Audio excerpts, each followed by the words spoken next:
चलिए आप सभी को स्वागत है आपका अपना यूट्यूब चैनल आरोही मैथ क्लासेस में। और आज की वीडियो में हम बात करेंगे 12th क्लास का मैथ का, जिसका नाम है मैट्रिक्स। जिसका नाम क्या है? मैट्रिक्स को हम लोग हिंदी में कहते हैं अवयव। और आपको मालूम है कि मैट्रिक्स जो अलजेब्रा के अंदर में आता है, और अलजेब्रा से आपको 13 नंबर का प्रश्न पूछे जाते हैं, जिसमें मैट्रिक्स से आपको 7 से 8 नंबर का प्रश्न आपको पूछा जाएगा। तो सबसे पहले हम लोग जानते हैं दोस्त, मैट्रिक्स है क्या। मैट्रिक्स है क्या और इसके यह कितने टाइप्स का होता है, इसको किस रूप में लिखा जाता है, इसको हम लोग डिनोट्स कैसे करते हैं, सभी के बारे में हम लोग आज क्रमबद्ध तरीके से सभी को हम लोग जानकारी प्राप्त करेंगे। तो आप सभी विद्यार्थियों से अनुरोध है कि जुड़े रहिए, बने रहिए, वीडियो को अपने दोस्तों के साथ शेयर कीजिए, चैनल को सब्सक्राइब नहीं किए तो सब्सक्राइब कीजिए। आइए अब हम लोग शुरुआत करते हैं। मैट्रिक्स, सबसे पहले देखिए मैट्रिक्स है क्या। तो मैट्रिक्स जो है संख्याओं या फलनों का आयताकार क्रम विन्यास है। जैसे अगर कोई फलन को, कोई भी फंक्शन को अगर हम इस रूप में, या कोई संख्या को ही अगर हम इस रूप में लिख देते हैं, जहां तक आपको ये दिखाई दिया जा रहा है, इस रूप में अगर कोई भी फंक्शन, कोई भी फलन को लिखा जाता है दोस्त, तो इसका नाम है मैट्रिक्स। इसका नाम क्या है आपको? इसका नाम है मैट्रिक्स, है ना। इसी को हम लोग कहते हैं आव्यूह। अब यहाँ पर आपको मालूम होगा कि आव्यूह जो है मैट्रिक्स, देखिए इसका हम लोग नाम मैट्रिक्स लिखें, ए में टी आर आई एक्स और ए में T R I C E S, matrix से जब इसको लिखा जाता है तो यह समझिए कि यह प्लुरल नंबर हो गया, बहुवचनी हो गया। क्या हो गया? यह बहुवचन में चल जाएगा आपका, ठीक है। तो हम लोग इसको मैट्रिक्स को, लेकिन हिंदी में जब भी देखिएगा तो आपको आव्यूह ही लिखा हुआ मिलेगा। आव्यूह तो समझ जाइए कि आप मैट्रिक्स से ज्यादा प्रचलित मार्केट में मैट्रिक्स के नाम से ही है, ठीक है, आपको मालूम है। और आपको ये पता है कि इसका प्रयोग जो है, सबसे पहले इसका नाम लेने वाला गणितज्ञ का नाम था 1850 ईस्वी में, इसका जो है खोज किया गया था। उसको क्या नाम था? उसको लेजेस सिल्वेस्टर, लीजेस सिल्वेस्टर नामक गणितज्ञ ने इसका सबसे पहली बार प्रयोग 1850 ईस्वी में किया था, है ना। और इसका विस्तार जो है 5 साल बाद, 8 साल बाद जो है बहुत अधिक तेजी से धीरे धीरे बढ़ता गया। तो हम लोग यहाँ पर समझेंगे मैट्रिक्स। मैट्रिक्स क्या है? तो बोलना है संख्याओं या फलनों को जब आयताकार के रूप में, यानी आप कह सकते हैं क्षैतिज रेखा और उदग्र रेखा के रूप में लिखा जाता है, तो इसको हम लोग मैट्रिक्स कहते हैं। क्या कहते हैं इसको? मैट्रिक्स। जब संख्याओं या फलनों को, जब संख्याओं या फलनों को क्षैतिज रेखा या उदग्र रेखा के रूप में लिखा जाता है, तब उसका नाम क्या होता है? तब उसका नाम होता है आपका मैट्रिक्स। उसका नाम क्या होता है दोस्तों? उसका नाम होता है आपका मैट्रिक्स, ठीक है। इसका नाम है आपका क्या? मैट्रिक्स नाम है। अब इसको हम लोग आव्यूह कहेंगे। आपको मालूम है, पहला तो आव्यूह का परिभाषा आपको क्लियर होना चाहिए। आव्यूह किसे कहते हैं? आव्यूह क्या है ना। तो आपको लिखना है, क्या लिखना है इसका परिभाषा? जब संख्याओं या फलनों को, क्या लिखना है? जब संख्याओं या फलनों को क्षैतिज रेखा या उदग्र रेखा के रूप में लिखा जाता है तो उसे हम लोग मैट्रिक्स कहते हैं। जैसे ई आपको लिखा क्षैतिज रेखा, ई आपका क्षैतिज रेखा है, और ये आपका उदग्र रेखा है। कौन सी रेखा है? यह आपका उदग्र रेखा, मतलब खड़ा जो रहेगा उसको हम उदग्र रेखा बोलेंगे, और जो पड़ा रहेगा उसको हम लोग क्षैतिज रेखा बोलेंगे। कौन सी रेखा बोलेंगे? क्षैतिज रेखा बोलेंगे। इतना तक कोई दिक्कत नहीं है। अवयव का परिभाषा बोलेगा तो कहना है कि जब संख्याओं या फलनों को क्षैतिज रेखा या उदग्र रेखा के रूप में लिखा जाता है तो उसे हम लोग क्या कहते हैं? आव्यूह कहेंगे। क्या कहेंगे उसको? आव्यूह। जब संख्याओं या फलनों को क्षैतिज रेखा या उदग्र रेखा के रूप में लिखा जाएगा तो उसका नाम आपका क्या होगा? आव्यूह होगा। अब यहाँ पर समझिए आप, अगर मान लिया जाए, देखिए अगर मान लिया जाए कि इस रूप में हम कोई संख्या को या कोई फलन को अगर हम सजा देते हैं, तब हम समझ गए कि इसका नाम मैट्रिक्स है। इसका नाम क्या है? मैट्रिक्स है। और आप देख रहे हैं कि बार बार हम यहाँ पर क्या कर रहे हैं, इसको ए से डिनोट कर रहे हैं, ए बराबर लिख रहे हैं। तो आपको समझ में आना चाहिए कि मैट्रिक्स को लगता है कि ए बी सी डी के अच्छा से सूचित किया जाता है। यानी हम कह सकते हैं कि आव्यूह को अंग्रेजी वर्णमाला के बड़े अक्षर से सूचित करते हैं। मैट्रिक्स को हम लोग अंग्रेजी वर्णमाला के बड़े अक्षर से सूचित करते हैं। और इसे अच्छा दिखने के लिए और इसे अच्छा लगने के लिए हम लोग जो है बड़ी कोष्ठ का, बिग ब्रैकेट का हम लोग यूज करते हैं। इसमें छोटी कोष्ठ का भी आप प्रयोग कर सकते हैं। जैसे कि आप देखिए यहाँ पर हम ऐसे भी लिख सकते हैं इसको, है ना। ई भी आपको, सॉरी, ई भी जो है आपको क्या है? मैट्रिक्स ही है, लेकिन जितना सुंदर दिखने में ई लग रहा है उतना सुंदर आपको ए वाली दिखने में नहीं लग रहा। यानी कि हम कहते हैं कि आव्यूह जो होता है और संख्याओं या फलनों का आयताकार क्रम विन्यास होता है। कैसा होता है? आयताकार क्रम विन्यास होता है। या इसको कह सकते हैं जब संख्याओं या फलनों को क्षैतिज रेखा या उदग्र रेखा के रूप में लिखा जाता है तो उसे हम लोग क्या कहते हैं, अवयव कहते हैं। और अवयव को अंग्रेजी वर्णमाला के बड़े अक्षर से हम सूचित करते हैं, और अंग्रेजी वर्णमाला के बड़े अक्षर से सूचित करते हैं, और इसे अच्छा दिखने के लिए बड़ी कोष्ठ या छोटी कोष्ठ का प्रयोग करते हैं। इतना बात आप लोग कॉपी में नोट कर लीजिएगा। एक बात हम फ्रेश बोल रहे हैं, आपको यहाँ पर आपको एकदम लिख लेना। सबसे पहले तो आपको हेडिंग लगाना है क्या, मैट्रिक्स। आपको क्या हेडिंग लगाना है, मैट्रिक्स, यानी आपको लिखना है ऐसे अवयव, ठीक है, अवयव लिखना है, ठीक है। और नीचे में आप ऐसे लिखिएगा, नीचे में लिखिएगा मैट्रिक्स अवयव किसे कहते हैं। उसके बाद परिभाषा लिखिएगा क्या, जब संख्याओं या फलनों को क्षैतिज रेखा या उदग्र रेखा के रूप में लिखा जाता है तो उसे हम लोग क्या कहते हैं, मैट्रिक्स कहते हैं, ठीक है। इसे अंग्रेजी वर्णमाला के बड़े अक्षर से हम सूचित करते हैं, और इसे अच्छा दिखने के लिए हम क्या, बड़ी कोष्ठ या छोटी कोष्ठ का प्रयोग करते हैं। यहाँ तक आपको क्लियर हो गया, ठीक है। मैट्रिक्स का परिभाषा बता दी। जैसे में एग्जाम्पल में 2-3 को नोट कर लीजिएगा। कोई भी चीज ऐसे, हम ऐसे भी लिख सकते हैं इसको, ये भी आपका क्या है, मैट्रिक्स है ना। ए बराबर, और इसको भी हम लिख सकते हैं, बराबर भी लिख सकते हैं, ये भी आपका क्या है, एक प्रकार का मैट्रिक्स है। आप इसको एग्जाम्पल में आप नोट कर सकते हैं, ठीक है। अब इसके बाद आगे चलते हैं। देखिए आगे चलेंगे हम, तो आगे चलने पर हमको क्या मिलता है, जरा ध्यान दीजिएगा आप लोग। आगे चलने पर मिलता है कि इसको जब आप देख रहे हैं कि कुछ संख्या को हम पड़ा में लिख रहे हैं और कुछ संख्या को हम यहाँ पर खड़ा में लिख रहे हैं, है ना। तो इसका नाम है दो चीज, इसका नाम है रो और कॉलम। क्या नाम है इसका, इसका नाम है रो। रो को हम लोग हिंदी में कहते हैं पंक्ति। क्या कहते हैं दोस्त, इसका हिंदी में कहते हैं पंक्ति। पंक्ति किसको कहा जाएगा, यानी अब आपका परिभाषा होना चाहिए कि रो किसको कहते हैं। तो यहाँ पर देखिए मैट्रिक्स है ना, मैट्रिक्स है। तो इस मैट्रिक्स में, इस अवयव में जो भी संख्या आपको बड़ी रेखा के रूप में लिखा हुआ रहेगा ऐसे, ये 6 9 4 3 7 6, इसको हम रो कहते हैं। क्या कहते हैं, रो कहते हैं इसको। अब यहाँ पर दो गो रो हो गया, इसलिए नाम देना होगा। इसका नाम है R1 और इसका नाम है R2। इसका नाम है R1 और R2। यानी आप कह सकते हैं जब संख्याओं या फलनों को क्षैतिज रेखा में लिखते हैं तो क्षैतिज रेखा वाला को हम लोग रो कहेंगे। यानी आप साधारण भाषा में इसको समझ सकते हैं कि जो संख्या बड़ी लाइन में लिखी हुई रहती है, जो संख्या या कोई भी फलन हो बड़ी लाइन में लिखी हुई रहती है, इसको हम रो कहते हैं। क्या कहते हैं, रो कहते हैं। और रो को R1 R2 और R3 से सूचित करते हैं। आपको मालूम होना चाहिए कि R1 का मतलब होता है पहला रो, पहला पंक्ति, पहला रो। और R2 का मतलब होता है दूसरा रो। क्या होता है बाबू, R2 का मतलब होता है दूसरा रो, ठीक है। और R3 का मतलब होता है आपको तीसरा रो। R3 का मतलब क्या होता है, तीसरा रो होता है। तो रो यहाँ पर के हो गया, यहाँ पर ऐसे बहुत सारा होगा, ठीक है। लेकिन सबको R1, जैसे जैसे संख्या बढ़ेगा उसे उसे हम लोग उसका नाम भी बढ़ाते जाएंगे, R1 R2 R3 R4 R4 ऐसे। तो पड़ी रेखा में जो संख्या लिखा रहेगा उसका नाम क्या होगा, उसका नाम क्या होगा आपका, रो। इसको हिंदी में क्या बोलेंगे, पंक्ति। आगे चलिए, आगे चलिए, आपको चलिए उसी में आना पड़ेगा।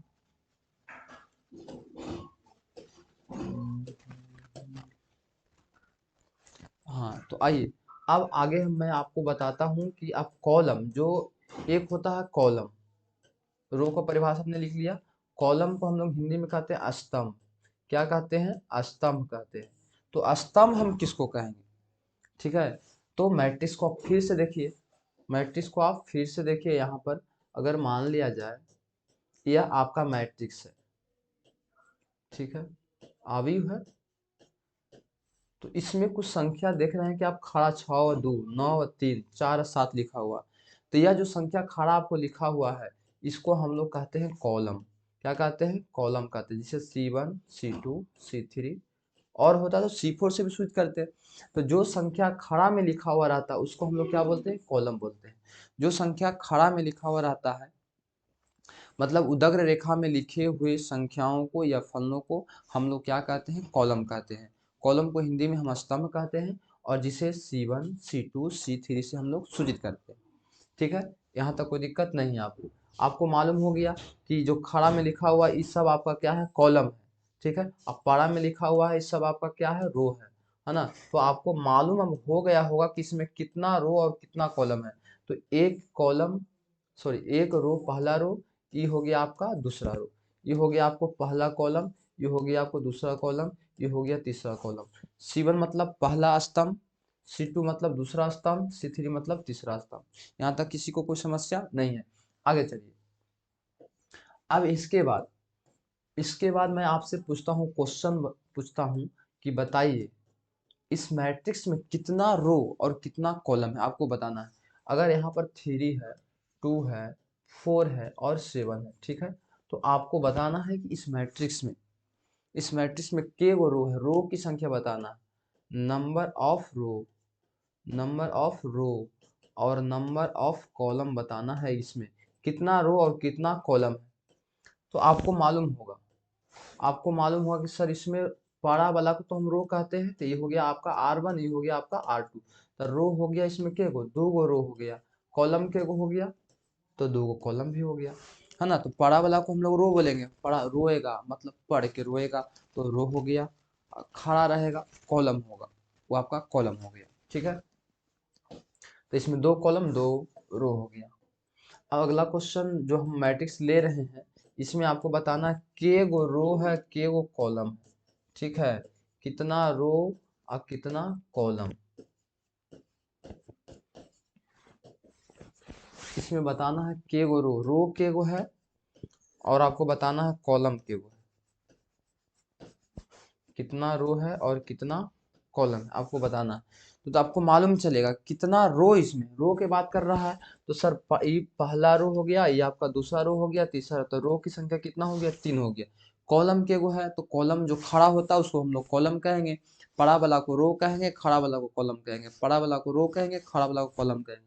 खड़ा इसमें एक है या, तो पहला कॉलम है, खड़ा है या, दूसरा कॉलम है, खड़ा है या, तीसरा कॉलम है, चौथा कॉलम है।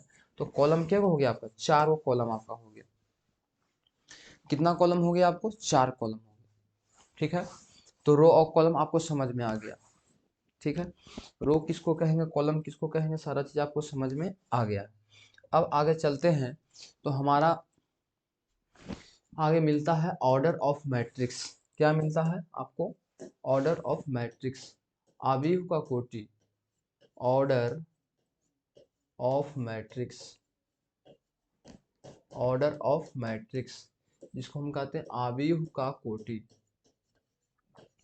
आव्यूह का कोटि। कोटि किसको कहा जाएगा,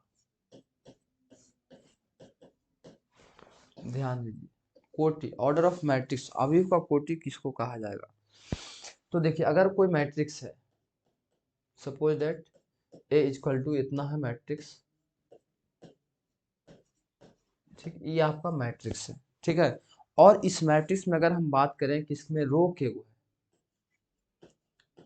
रो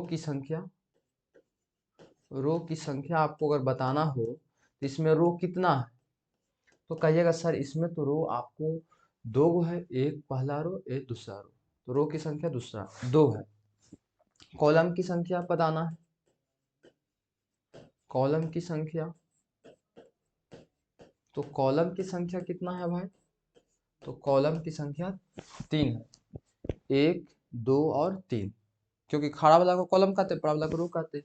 कोटि जो होता है आपको, जब रो और कॉलम को ऑर्डर जो होता है, आपको मालूम होना चाहिए, जब कोई भी मैट्रिक्स है उस मैट्रिक्स के रो और कॉलम को अगर हम गुना के फॉर्म में लिख देते हैं तो उसको हम ऑर्डर कहते हैं। जैसे इसमें रो 2 गो और कॉलम 3 गो, अगर हम 2/3 इसको पढ़ेंगे 2/3, अगर 2 × 3 के रूप में लिखकर हम छोड़ देते हैं, 3 में 6 नहीं करेंगे, खाली इसको छोड़ देंगे, जिसको हम कोटि कहते हैं। क्या कहते हैं, कोटि कहते हैं। मतलब इसका ई आपका एग्जाम्पल होगा, इसका परिभाषा दे सकते हैं, यदि यदि मान लिया जाए कोई मैट्रिक्स है, यदि मैट्रिक्स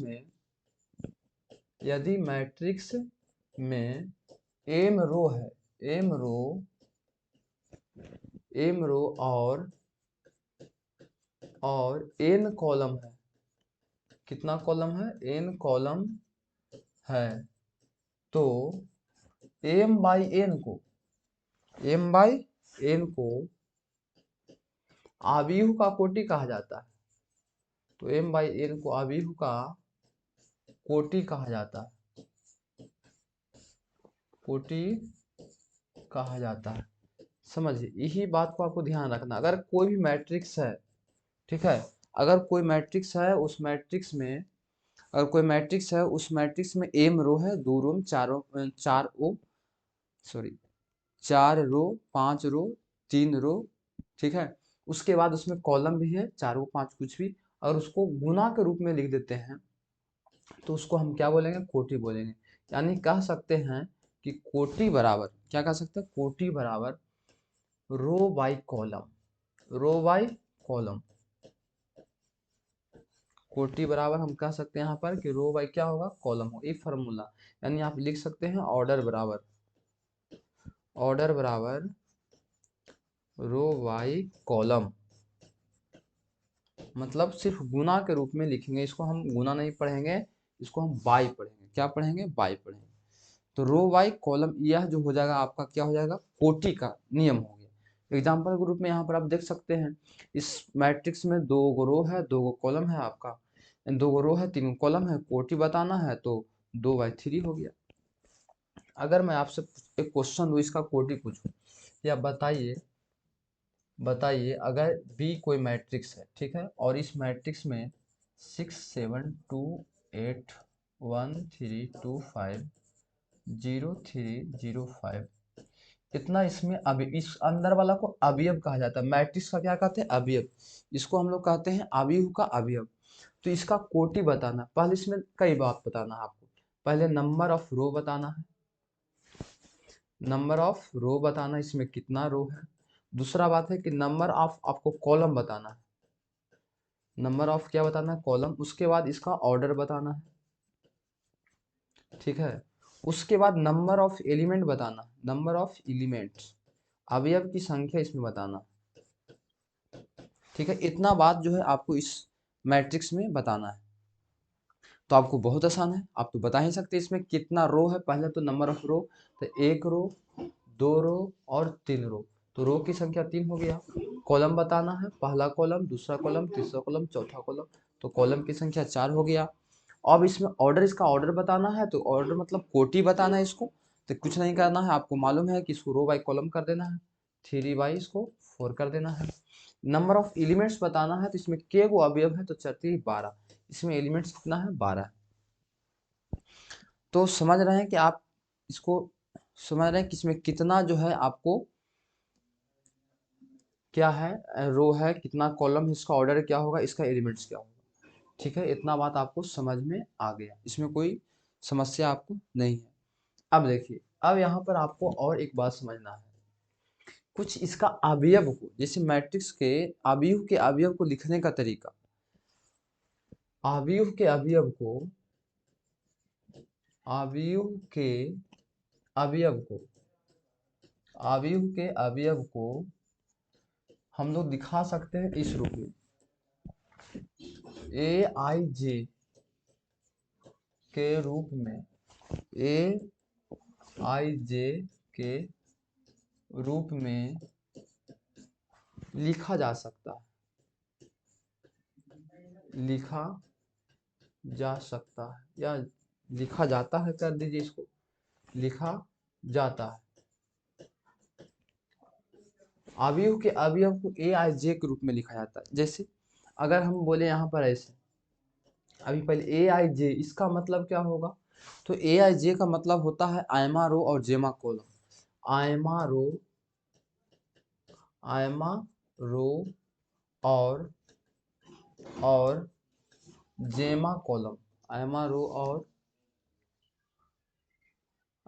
और जेमा कॉलम।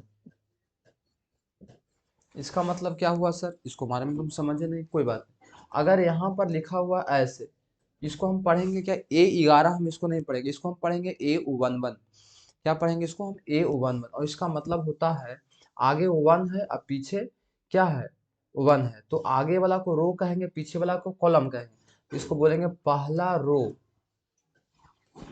कॉलम का अवयव होगा, का अवयव, ठीक है। तो पहला रो और पहला रो और पहला कॉलम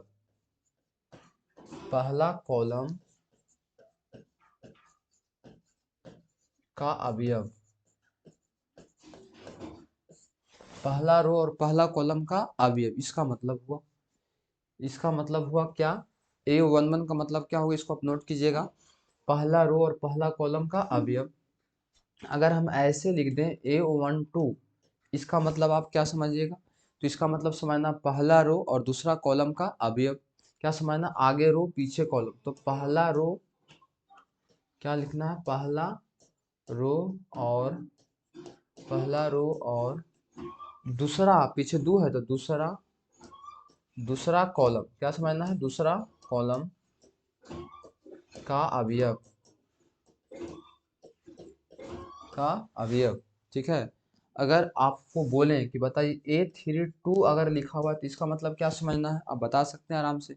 इसका मतलब क्या समझना है, तीसरा रो दूसरा कॉलम, क्या समझना है इसको, तीसरा रो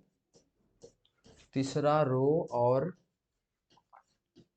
तीसरा रो हो गया, पीछे दो है तो दूसरा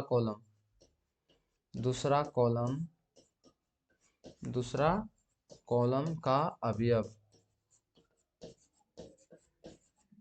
कोई दिक्कत, तो इस रूप में हम इसको अवयव को दर्शाएंगे। अगर इस रूप में आपको लिखा हुआ मिल जाए तो आपको समझना पड़ेगा मैट्रिक्स में, कि मैट्रिक्स में अगर A11 है, A12 है, A13, 23, 33 कुछ भी है, तो हम इसी रूप में इसको हम समझेंगे और इसको हम जो है आराम से ऐसे पढ़ सकते हैं और इसका मतलब समझ सकते हैं।